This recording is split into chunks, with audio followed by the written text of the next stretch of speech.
출애굽기 3장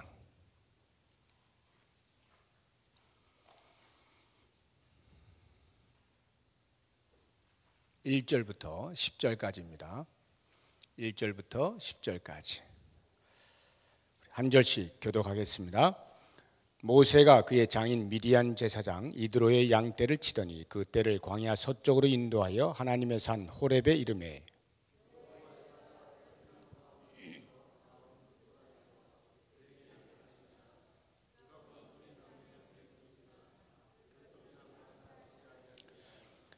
이에 모세가 이르되 내가 돌이켜 가서 이 큰 광경을 보리라. 떨기나무가 어찌하여 타지 아니하는고 하니 그때에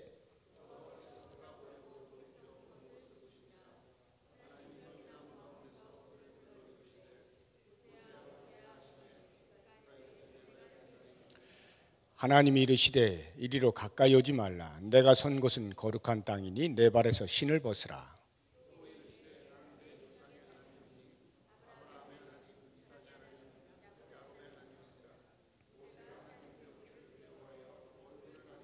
여호와께서 이르시되 내가 애굽에 있는 내 백성의 고통을 분명히 보고 그들이 그들의 감독자로 말미암아 부르짖음을 듣고 그 근심을 알고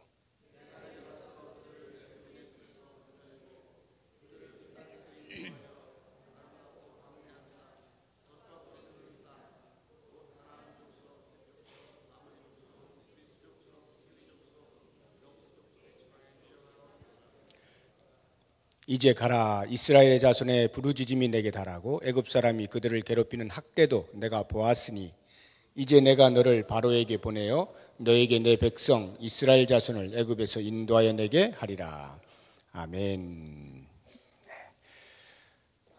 모세의 삶을 3기로 나눠볼 수 있다고 했죠. 1기, 2기, 3기 40년씩 총 120년을 산 모세인데 모세가 하나님의 부르심을 받고 사역을 한 것은 마지막 3기 80세부터 120세까지 40년 동안이었습니다.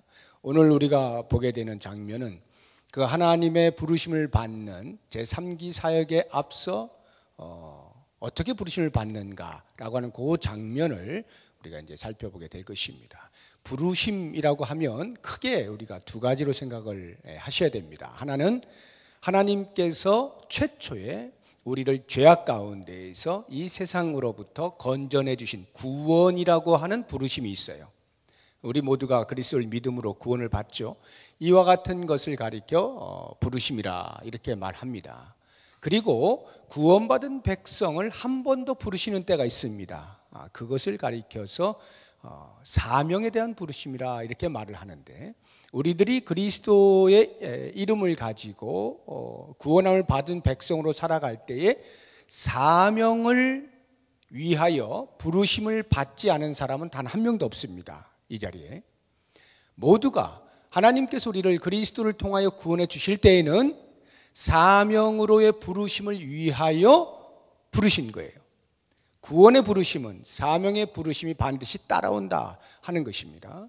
그런 면에서 이 두 번째 부르심, 사명으로의 부르심, 이게 오늘 우리가 보게 되어질 모세의 부르심이에요. 소명을 받다라고 하는 말이 이 구원에 대한 이야기가 아니라 구원자가 하나님의 일을 감당하기 위하여 부름받는 이것을 가리켜 이제 소명이라는데 이 소명, 두 번째 부르심에 대해서 우리가 함께 생각을 해볼 텐데 오늘 본문의 말씀에 보면은 재미있게도 흥미롭게도 우리가 말씀을 따라 추적을 해 나갈 때에 이렇게 눈이 쉽게 따라가질 수 있도록 언제 부르심을 받았는가, 어디서 부르심을 받았는가, 어떻게 부르심을 받았는가, 왜 부르심을 받았는가 이런 식으로 이렇게 잘 나와 있어요. 그래서 그것을 따라서 우리가 하나씩 하나씩 한번 생각해 보면서 우리에게 도전되는 말씀들 마음에 담아볼 수 있으면 좋겠습니다. 먼저 언제 부르셨는가라고 하는 부분을 우리가 함께 보겠습니다. 언제 부르셨는가? 지난주 말씀을 생각해 보시면 왜 하나님께서 애굽에서 40년 동안이나 훈련을 잘 받은 젊은 청년, 120세로 볼 때 40은 청년이죠. 청년의 힘이 남아있는 이때, 힘이 펄펄 솟아나는 이때에 하나님께서 그 일을 맡기지 아니하시고 왜 미디안 광야로 내모르셔서 40년 동안을 광야 생활을 하게 하셨는가라고 할 때, 지난주에 제가 힘을 빼시기 위해서라고 말씀을 드렸죠. 힘을 빼시기 위하여. 그래서 언제 부르셨느냐라고 하는 것은 모세의 힘이 다 빠졌다고 생각되어질 때, 힘이 다 40년이라고 하는 것은 하나님께서 보실 때에 모세가 자기의 힘으로 무엇인가를 할 수 있다라고 생각하는 그 모든 생각이 놓아지는 그와 같은 충분한 기간이었다고 보신 겁니다. 그래서 그 40년이 다 흘렀을 때, 힘이 다 빠졌을 때 하나님이 부르셨다라고 하는 것입니다. 그 다음에 언제 부르셨는가? 모세가 자기의 일상의 삶을 그대로 살아가고 있을 때, 미디안 광야에서의 모세의 삶이란 다름 아닌 그 장인 이드로가 가지고 있는 소유, 그 양들을 치는 거죠. 양들을 끌고 다니면서 물을 주고 풀을 제공해 주고 하는 이런 양치기가 모세가 미디안 광야 40년 동안에 일상적으로 하던 삶의 직업이었습니다. 그런데 하나님이 언제 모세를 부르셨느냐? 그 일상의 직업을 충실히 이행하고 있을 때입니다. 1절을 보세요. 모세가 그의 장인 미디안 제사장 이드로의 양떼를 치더니 그 떼를 광야 서쪽으로 인도하여 하나님의 산 호렙에 이르매, 계속해서 목초지가 있는 곳을 찾아다니는 모습입니다. 쭉 돌아다니면서 여기를 이제 다 먹여서 풀이 더 이상 없어요. 그러면 또 양떼를 이끌고 어디에 푸른 초장이 있는가 살펴서 그쪽으로 또 양떼를 이동하고 이렇게 자기의 일을 충실히 하고 있을 때 거기에서 하나님이 부르셨다라고 하는 것입니다. 이거 뭐 별 이야기 아닌 것 같아도요, 중요한 교훈이 담겨 있습니다. 우리가 보통 하나님의 부르심을 받는다, 소명을 위해서라고 할 때는 보통 긴장들을 합니다. 그리고는 뭔가 내가 준비되어져 있어야 된다는 생각이 들고 어디론가 좀 들어가야 되지 않을까 하는 생각이 들어요.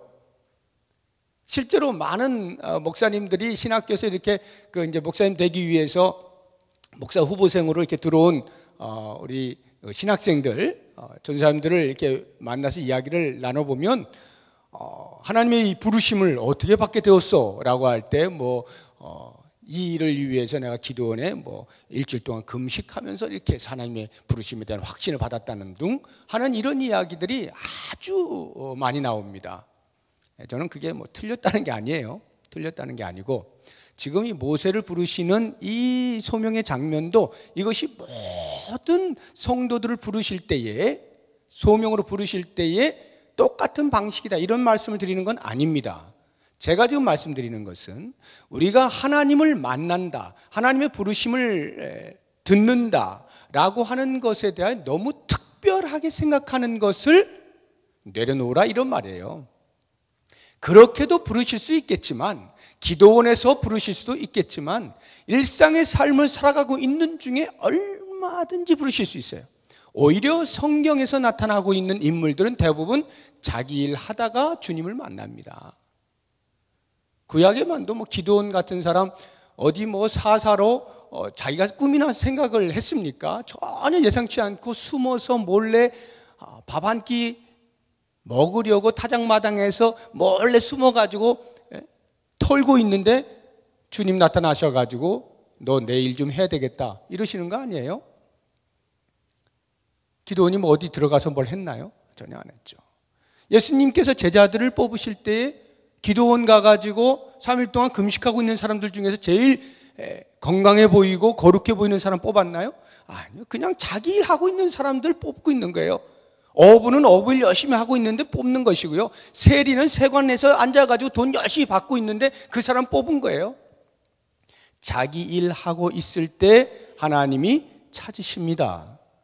그래서 우리는 흔히 하나님으로부터 뭔가 일을 받을 때에 큰 무엇을 준비해야 되고 뭔가가 막 이렇게 예를 들면 기도원에 들어가서 기도하는데 입신에 들어갔다든지 진동이 온다든지 아니면 예언을 하게 된다든지, 그것도 아니면 하다못해 방언이라도 좀 터져본다든가 뭐 이래서 하나님의 부르심에 대한 확신을 가지려고 하는 이런 고정된 생각들이 있다 이 말입니다. 그런 것들을 과감히 내려놓으시라. 내 일상의 삶에서 얼마든지 하나님의 부르심을 받을 수 있다라고 하는 것입니다. 또 한 가지 우리가 언제 부르심을 받는가라고 할 때 이 일상의 삶을 충실히 한다는 말의 의미는 이런 겁니다. 게으른 사람한테는 하나님이 잘 안 나타나신다. 게으른 사람한테는. 이거 주의해서 들어야 됩니다. 일상의 삶에서 내게 주어져 있는 일들에 게으른 사람이 나는 하나님의 일을 위하여 지금 이것이 내 일이 아닌 것 같아 하고 소홀히 여기고 그냥 놔버리고 무시하고 현장에 대하여 게으르게 사는 사람을 하나님이 부르실까요? 제가 믿기론 그런 사람은 없습니다. 하나님은 게으른 사람을 절대 뽑지 않아요. 무엇인가 열심하는 자의 그 열심을 보고 하나님이 부르시는 겁니다. 게으른 자는 맡겨 주어도 감당이 안 돼요. 감당이 안 돼. 그렇기 때문에 자기 일을 충실히 하는 일상의 삶에 충실한 자를 하나님이 당신의 일을 위하여 부르실 때 거기에도 일을 잘하는 거예요. 그래서 어떤 목사님이 이렇게 사람을 이렇게 교역자를 이렇게 뽑을 때 그런다 그래요. 얼마나 세상에서 일한 그 삶의 열매가 있느냐를 보고 그 열매가 있는 사람이 목회를 해도 열매가 있다라고 이렇게 이야기하는 목사님도 계셔요. 뭐 다 옳은 것은 아니겠습니다만 일리가 있어요. 작은 일에 충성하는 자가 큰 일에 충성할 수 있어요. 무엇인가 자기 앞에 놓여진 일에 충성하는 자가 더 큰 하나님의 일을 감당할 때에도 얼마든지 할 수가 있어요. 이것이 성경의 가르침이에요. 누가복음 16장에 보면 그런 말씀이 있잖아요. 지극히 작은 것에 충성된 자에게 큰 것으로 맡기신다. 작은 것에 불충한 자는, 불의한 자는 큰 것에도 불의한 것이 뻔하기 때문에 안 맡기신다. 이렇게 말씀하시거든요. 그러니까 하나님의 부르심 과연 나에게는 언제 오느냐라고 할 때 이렇게 일상의 삶에 충실하고 있을 때에 다가올 수 있다라고 하는 것이고, 그래서 내 일상의 삶에 늘 무시하거나 소홀히 여기지 말고 최선을 다해서 사는 것이 중요하다라고 하는 것입니다. 그 다음에 그러면 어디서 부르셨느냐라고 하는 부분인데, 하나님께서 모세를 어디서 부르셨을까요? 양떼들을 데리고 목초지를 찾아가 다니다가 보니 어디까지 간 거예요? 하나님의 산 호렙에까지 이른 것입니다. 호렙은 신의 산을 말하는 것입니다. 나중에 모세가 올라가서 율법을 받아 내려온 그 장소, 그 율법을 받은 장소가 신의 산이죠. 여기 호렙산을 말하는 거예요. 그러니까 여기에 지금 호렙산, 하나님의 산, 그 1절에 보면 하나님의 산 호렙의 이름에라고 할 때 이 하나님의 산 호렙은 아마도 모르긴 몰라도 이 당시에 그렇게 불려지지는 않았을 거예요. 모세가 이걸 기록을 할 때에 그 이미 경험되어진 것을 나중에 기록할 때 하나님의 산 호렙이지, 지금 이때 아직 이스라엘 백성이 애굽에서 나오지도 전에 하나님의 산 호렙이 있을 리는 없지 않겠습니까? 그러니까 아마 이것은 이제 기록할 그 당시가 더 후대니까 그렇게 이제 기록을 했을 것이다 하는 생각은 드는데, 아무튼 하나님의 산 호렙에서 부르심을 받았는데 그 가운데서도 특별히 떨기나무 가운데에 떨기나무에 불이 붙었어요. 불꽃이 있어요. 그런데 떨기나무가 타지 않고 그 타지 않는 떨기나무 가운데에서 주의 사자가, 나중에 보면 여호와께서 이렇게 나와요. 하나님께서 그 떨기나무에 불이 붙었는데 타지 않는 그 안에서 모세를 부르셨다라고 하는 것입니다. 자, 이 장소, 타지 않는 떨기나무 불꽃 가운데 부르셨다는 게 과연 무엇을 의미하느냐 하는 것을 우리가 생각을 해볼 필요가 있어요. 여러분은 어떻게 생각하십니까? 이런 말씀을 들을 때, 야, 정말 멋있다. 우리 하나님께서 정말 영광스럽게 나타나시는구나. 얼마나 멋있어요. 떨기나무에 불꽃이 붙었는데 타질 않은 나무가, 그리고는 그 안에서 여호와께서 모세야 모세야. 멋있잖아요, 장면이. 근데 이것이 모르겠어요. 이제 모세가 볼 때 야, 신기하다는 있을 거예요. 그러나 우리가 생각하는 그런 어떤, 역시 하나님이 우리 사람을 부르실 때, 당신의 일을 맡기시기 위하여 부르실 때 참 멋있게 나타나시는구나, 이런 생각을 할지 모르는데 사실 그렇지는 않습니다. 여기 이 타지 않는 떨기나무 가운데에 나타나신 하나님이라고 하는 여기에는 아주 심오한 의미들이 담겨 있어요.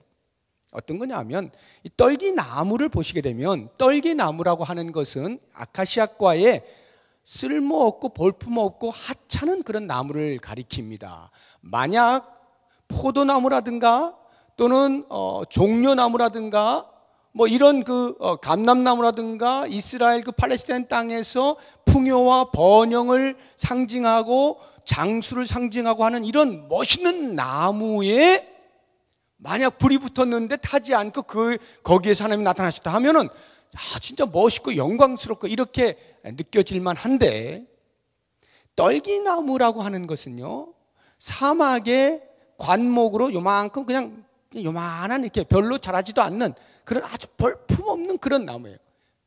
이것은 장식용으로는커녕 장작용으로도 별로 쓰이지 않는 그런 아주 하찮은 나무입니다. 그러니까 그런 나무에 불꽃이 붙어서 금방 살라 떨기나무가 형체가 없어져야 되는데 없어지지 않고 그 안에서 여호와께서 나타나셨다라고 하는 의미는 두 가지. 첫째는 이스라엘의 현재의 상태를 말해주고 있는 거예요. 이스라엘의 상태가 떨기나무와 같다는 거예요. 이스라엘 백성들이 하나님 앞에서 떨기나무와 같이 보잘것없고 쓸모없고 신앙도 다 잃어버리고 죽어 마땅한 그러한 모습으로 살아가고 있고, 거기에 불이 붙었어요. 불이 붙었다는 것은 이제 싹 살라버려 없어지게 되어지는 애굽의 압제를 의미하는 거죠. 애굽이 압제하여서 그 고통 가운데 신음하면서 그 떨기나무가 이제 전부 다 없어져 버릴 그런 위기에 처해 있다, 이런 거예요. 바로 그와 같은 한 중심에, 이스라엘 백성의 그 삶의 고통의 한 중심에 여호와 하나님께서 임재하고 계신다, 이 말이에요. 그렇게 임재하여 계신 여호와 하나님으로 인하여 마땅히 타들어가 싹 없어져야 될 마땅한 그 떨기나무가 여전히 타지 아니한 채 존재한다. 다시 말하면 하나님의 임재로 인하여, 하나님의 함께 하심으로 인하여 비록 떨기나무와 같은 그런 위기에 처해 있는 인생인 이스라엘 백성이라 할지라도 결코 타지 아니할 것이다. 그것을 모세에게 보여주는 거예요. 내가 왜 너를 부르는지 아느냐? 너는 이 떨기나무와 같은 이스라엘 백성들이 나의 함께함으로 말미암아 보존되어지는 것을 그들에게 증명해야 돼. 그것을 위해 너는 보내심을 받을 거야 라고 하는 것을 보여주시는 그 이미지로서 그것을 보여주고 계신다라고 하는 것이고요. 또 다른 하나는 그것보다 좀 더 직접적이고 모세에 관련되어진 상징적 이미지입니다. 그건 뭐냐 하면, 모세가 떨기나무다 이런 말이에요. 모세가 애굽의 왕자로 있을 그 40년은 위풍당당이었죠. 그런데 미디안 광야로 쫓겨나게 되면서의 40년은 그야말로 그 모든 사기충천한 것이 다 사라지고, 못나도 이렇게 못날 수가 없고 상대적 상실감이라고 하는 것으로 말미암아서 더 이상 살고 싶은 가치도 느끼지 못할 만큼 저 밑바닥 인생에서 아무도 알아주지 아니한 채 그저 이방인과 함께 양을 치면서 하루하루를 살아가고 있는 자신, 이 모세를 떨기나무에 보여주시는 거예요. 그래서 그 모세의 인생은 불 붙으면 금방 타서 없어져 버릴 그런 하찮은 인생으로 전락되어진 그 40년의 삶 가운데 여호와 하나님께서 함께 하심으로 타지 않고 영원히 없어지지 아니하고 내가 너와 함께 있으므로 너는 지금부터 내 일을 하게 된다 라고 하는 것을 그림으로, 이미지로 보여주는 것이 바로 이 떨기나무 불꽃 가운데 나타나신 여호와 하나님이신 거예요. 얼마나 놀랍습니까? 그래서 이 모세는 바로 그와 같은 하나님의 그 보여주시는 이미지에 관심을 갖게 됩니다.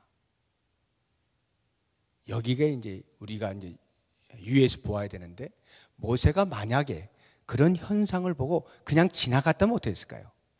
그냥 지나갔다면 하나님을 못 만나는 거죠. 그런데 모세가 참 감사하게도 3절을 보십시오. 이에 모세가 이르되 내가 돌이켜 가서 이 큰 광경을 보리라. 얼마나 말 표현을 잘 보세요. 내가 돌이켜 가서 이 큰 광경을 보리라.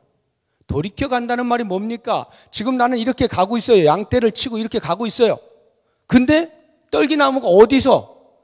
저 뒤편에서, 나와 관계없는 내가 가는 방향이 아닌 저쪽에서 그 현상이 일어나고 있는 거예요. 이 말의 의미는 내가 저 현상에 대하여 그냥 무시하고 가던 길 갈 수 있다 이 말이에요. 가던 길 갈 수 있다는 거예요.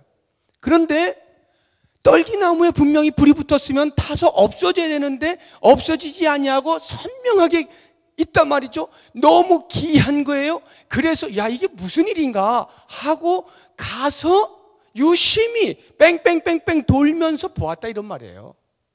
이게 어떻게 된 거야? 어떻게 된 거야? 이렇게 쭉 이렇게 보았다는 거예요. 뭘 말해줍니까? 하나님께서 당신을 계시하실 때 또는 우리를 부르실 때 하나님이 어떤 사인을 주시지 않겠습니까? 지금 모세에게는 이 떨기나무를 통하여 사인을 보내신 거잖아요. 내가 여기 있다. 너 이거 감지하면 좋겠는데. 하나님께 사인을 보내셨어요. 당신을 계시하셨어요. 근데 만약에 모세가 무디어서 무시하고 소홀히 여기고 이게 뭐야? 하고 그냥 자기 하던 일 계속 해버리면 하나님의 부르심에 응할 수가 없게 돼요. 만나지를 못하는 거예요. 그런데 모세가 그것을 기이 여겨 살펴보기 위하여 가던 길을 돌아 빙빙 돌면서 뭔가 했을 때에 비로소 여호와 하나님을 만나게 되죠. 바로 이것입니다. 우리의 삶에도 하나님께서는요, 끊임없이 크고 작은 부르심을 통하여서 하나님의 일을 우리에게 맡기시지 않습니까? 순간순간. 그런 일을 맡기실 때에 우리가 영적으로 무뎌 있으면 하나님이 당신을 계시하는 여러 가지 방편, 수단들이 우리 가운데 주변에 있음에도 불구하고 우리가 못 보는 거예요. 못 보면 넘어가는 거예요. 영적인 안테나를 세워야 하는 이유가 거기 있습니다. 하나님이 어떻게 나에게 계시하시는가? 하나님은 나를 지금 어떻게 부르고 계시는가? 라고 하는 부분에 대하여 우리의 주변에서, 내 주변에서 일어나고 있는 일들을 영적으로 보는 훈련이 잘 돼 있어야 돼요. 어쩌면 모세는 그 40년의 힘을 빼는 기간 가운데에서 그 중에서 어쩌면 하나님을 오히려 더 순진하게 만나는 영적인 영성의 그 깨끗함을 유지하고 있었을지도 모르겠습니다. 그래서 하나님께서 사인으로 보내주시는 그 떨기나무에 대하여 관심을 표명할 수 있었던 것이고, 거기에서 모세는 하나님을 만날 수가 있었던 거죠. 자, 그러면 이제 하나님께서 모세를 어떻게 부르셨는가 하는 부분에 대해서 우리가 한번 생각해 보겠습니다. 어떻게 부르셨는가? 가장 먼저 4절을 보니까 여호와께서 그가 보려고 돌이켜 오는 것을 보신지라 하나님이 떨기나무 가운데서 그를 불러 이르시되 모세야 모세야 하시니. 이름을 부르시죠. 하나님이 어떻게 우리를 부르시는가? 가장 먼저 이름을 부르십니다. 이름을 부르셨다라고 하는 말, 그것도 2번씩이나. 그 말은 내가 너를 안다 이거예요. 내가 너를 안다. 모세로서는 상상할 수 없는 일이죠. 40년 동안 하나님께서 모세에게 나타나셨다는 말이 없잖아요. 광야의 40년을 홀로 처절하게 그렇게 신앙의 훈련을 받고 있는 상태에서 하나님은 나타나신 적이 없어요. 그런데 모세야 모세야 할 때 이 모세는 기절했을 거예요 아마. 그냥 내가 여기 있나에다 답을 하지 않습니까? 그걸 그냥 쉽게 생각하시면 안 돼요. 모세야 모세야, 네 제가 여기 있는데요, 이렇게 생각하시면 안 돼. 지금 이 장면은 모세야 모세야 하는데 전혀 하나님을 생각하고 있지 않다가 그 기이한 불꽃에 관심이 쏠려서 찾아보고 있는 중에 이게 무슨 일인가 하는데 모세야 모세야 하나님의 음성을 듣고 거기에 거의 기절할 정도의 답을 하고 있는 거예요. 주님 제가 여기 있습니다. 이게 무슨 일입니까? 저를 다 기억하고 계시다니요. 40년이 지났는데 저를 기억하고 계셔요? 세상에. 그러는 거예요. 이름을 부르신다는 것은 내가 너를 안다는 말이에요.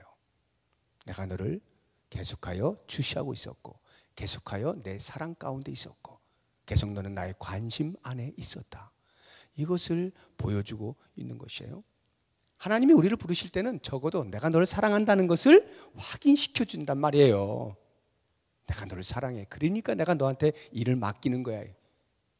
내가 너 정말 미워 죽겠어. 이리 와. 너 내 일 해가지고 그냥 고생 좀 해봐. 이렇게 부르시는 하나님 아니에요. 하나님께서 당신의 일을 맡기실 때 게으르고 못나고 미워하는 그런 사람 불러다가 시켜가지고 뭐 어떻게, 그게 아니에요. 정말로 사랑하는 자를 불러 네가 내 일에 이렇게 하신단 말이에요. 이름을 부르시는 겁니다. 뿐만 아니라 두 번이라고 하는 것은 다른 사람 아닌 바로 너야 이 말이에요. 모세야 내가 아닌 누구 다른 사람 불렀나? 이거 뭐야? 이거 무슨 소리야? 두 번 확인 사살을 시키는 거죠. 너 모세 너 부인할 수 없고 도망갈 수 없고 그래요 주님 저군요 정확하게 반응할 수 있도록 하시는 것, 우리의 이름을 부르심으로써 우리를 부르신다 하는 겁니다. 두 번째 어떻게 부르시는가? 가까이 오지 못하게 하시고 5절 보세요. 이게 참 흥미로운데요. 하나님이 이르시되 이리로 가까이 오지 말라. 아니 불러놓고 왜 오지 말라 하느냐고요. 불러놓고 모세야 모세야 빨리 이리 와 빨리 이리 와. 내가 너를 그동안 얼마나 보고 싶었는데 너도 나와 만나고 싶었지 빨리 와. 이것이 이게 맞지 않습니까? 이야기상. 근데 갑자기 불러놓고 40년 만에 불러놓고 내게로 가까이 오지 말라? 얼마나 황당한 말입니까? 그 말을 들은 모세의 머릿속에는 어떤 생각이 떠올랐을까요? 네 주님 제가 여기 있습니다. 가까이 오지 마. 이 말을 들었을 때에 주님 제가 여기 있어요 하고 막 가려고 하는 그 심정에 브레이크를 거는 것 아닙니까? 그 브레이크가 걸렸을 때 모세가 어떤 생각을 하겠느냐고요. 내가 하나님 앞에 나아가는데 무엇인가가 지금 문제가 있는가? 라고 하는 문제에 대한 자각을 하게 만들지 않습니까? 내가 하나님께서 부르시는 일에 있어서 부르심의 어떤 전제에 내가 부합하지 않는 뭐가 있는가? 라고 하는 이런 생각을 갖게 만든단 말입니다. 그것을 위해서 가까이 오지 말아라 말씀하시고는 이유를 설명하는데 이곳은 거룩한 땅이 네가 선 곳은 거룩한 땅이니 해서 어떤 문제, 나에게 어떤 문제가 있겠구나라고 싶은 것 또는 하나님의 부르심에 응답하는 데 필요한 전제, 조건이 거룩이구나 하는 것을 깨닫게 해준다 이 말이에요. 거룩 그런 생각을 갖게 하신 후에야 하나님께서 말씀하십니다. 너 있는 곳에서 내 신을 벗어라. 너의 신을 벗어라. 왜 신을 벗어라 말씀하실까요? 왜 신을 벗어라래요? 신 더럽잖아요. 온갖 더러운 것이 다 묻어 있잖아요. 그러니까 신을 벗어라 라고 함으로써 하나님의 거룩 앞에 서라 이 말을 알게 하신, 하나님의 거룩 앞에 서라. 너는 지금 내가 어떠한 존재인지를 아느냐? 나는 거룩이다. 네가 내 앞에 서기 위해서는 너 역시도 거룩해야 한다 라고 하는 이 거룩을 말해주고 있는 것입니다. 신전 의식, 하나님 앞에 산다는 것은 나의 거룩을 의미한다 하는 것을 알게 하시는 거예요. 뿐만 아니라 하나님의 부르심은 능력이 아니라 거룩에 있다는 것을 알게 하시는 거예요. 하나님의 일을 하는 사람은 능력이 아닙니다. 거룩이에요.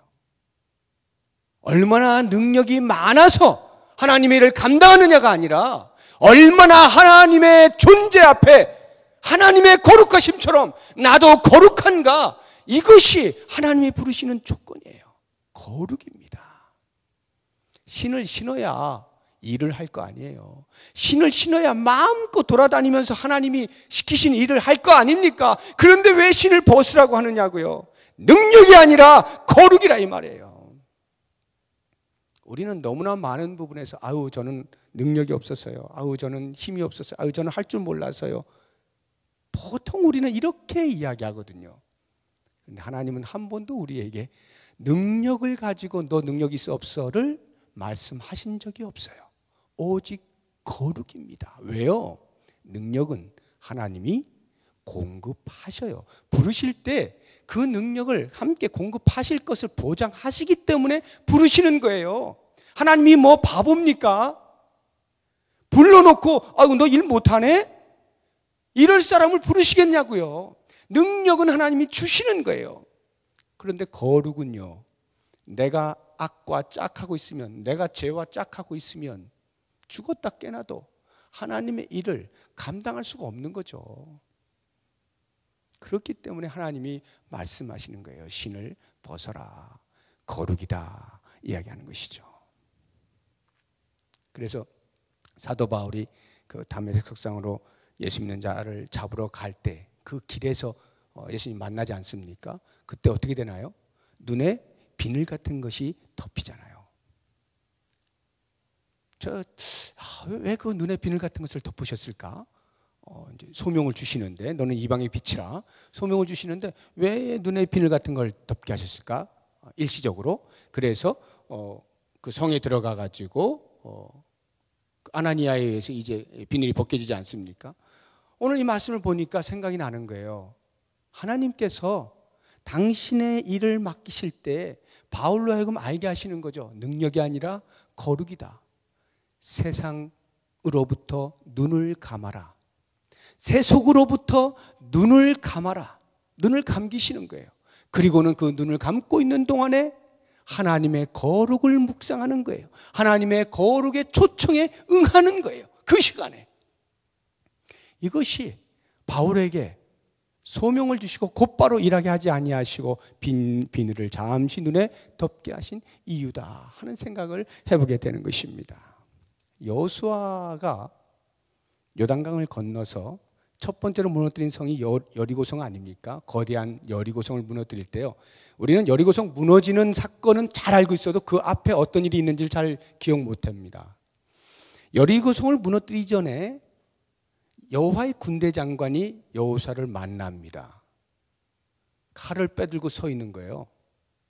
여호수아가 가려고 하는데 여호수아가 깜짝 놀랐습니다. 당신은 우리 편이요 적 편이요 어느 편이요? 말해. 싸울까 말까 결정 짓겠다는 거죠. 그때 말하는 거예요. 나는 여호와의 군대 장관이라. 내가 선 곳은 거룩한 곳이니 너는 신을 벗으라. 여호수아에게 명령하는 거예요.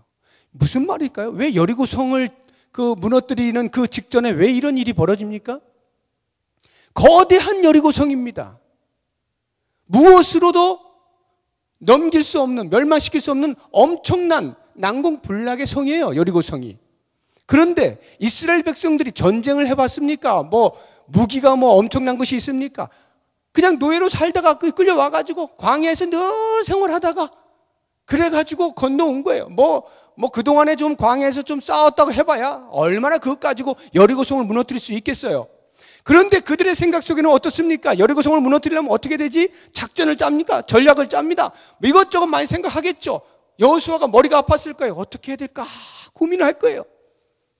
그때 여호와께서 말씀하시는 거예요. 야, 무기가 아니야. 거룩이야. 거룩이야. 여리고성을 무너뜨리고 싶어? 거룩이다. 신을 벗어라. 네가 하는 거 아니다. 무너뜨리는 건 내가 해줄게. 너는 거룩해라. 이스라엘 백성들아, 거룩해라. 이것이 하나님의 음성이에요. 하나님께서 어떻게 우리를 부르시느냐? 거룩으로 부르신다라고 하는 것입니다.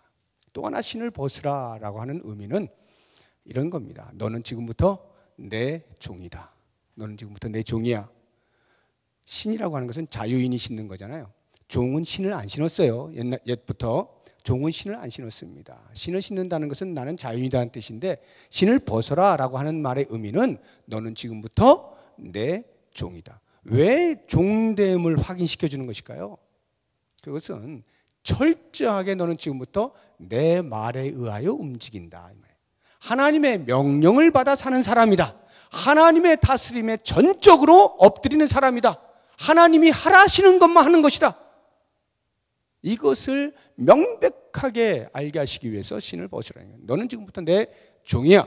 하나님이 우리를 하나님의 거룩한 일에 부르실 때에는 우리로 하여금 종된 것을 확인시켜 주는 겁니다. 우리가 하나님의 종으로서 부르심을 받았다는 것을 알지 못하면 100이면 100이 다 넘어져요. 일하다 보면은 전부 자기 이름이 드러나요. 교만해집니다. 내가 뭘 잘하니까 하나님의 이름은 내놓았지만 결국에는 자기 자신이 드러나는 거예요. 그래서 다 넘어져요. 하나님의 부르심을 받은 훌륭하신 분들이 끝까지 가지 못하는 이유가 바로 이렇게 종됨을 잊어버릴 때, 종됨을 깜빡할 때, 그때 넘어져 버리는 겁니다. 그래서 우리는 언제든지 하나님의 부르심 앞에 내가 종인 것을, 하나님의 종인 것을 잊지 아니하고 그 사명이 끝날 때까지 계속하여 반복하여 내가 하나님의 종인 것을 기억해내야 되고, 끊임없이 우리는 신을 벗는 작업을 해야 되는 거예요. 그래야만 하나님의 그 부르심에 합당한 일을 성취할 수가 있는 겁니다. 자, 마지막으로 왜 부르셨을까? 하나님께서 모세를 왜 부르셨을까? 부르신 목적이 무엇이냐라고 하는 것입니다. 6절 보십시오. 또 이르시되 나는 내 조상의 하나님이니 아브라함의 하나님, 이삭의 하나님, 야곱의 하나님이니라. 이것이 부르심의 목적이에요. 무슨 말이냐 하면 언약의 하나님을 나타내시기 위함이에요. 모세를 통하여 여호와 하나님께서 언약의 하나님이시다라고 하는 것을 나타내시기 위함입니다. 지금 이스라엘 백성들을 구원하시기 위해 지금 보내시는 거 아닙니까? 그럴 때 왜 아브라함의 하나님, 이삭의 하나님, 야곱의 하나님이라 말씀을 하시느냐 하면 지금 이스라엘 백성들이 구원을 받기에 하나님의 눈에, 그 기준에 들어와서 내가 너를 보내 구원하는 것이야. 그게 아닙니다. 너희들은 지금 형편없어. 나를 제대로 섬기지도 않아. 이방 신상을 섬기고 있어. 그래서 너희들이 지금까지 애굽의 종노릇 하고 있는 거야. 그런데 내가 왜 구원을 하고자 하느냐? 그것은 내가 너희의 조상인 아브라함과 약속한 것이 있기 때문이야.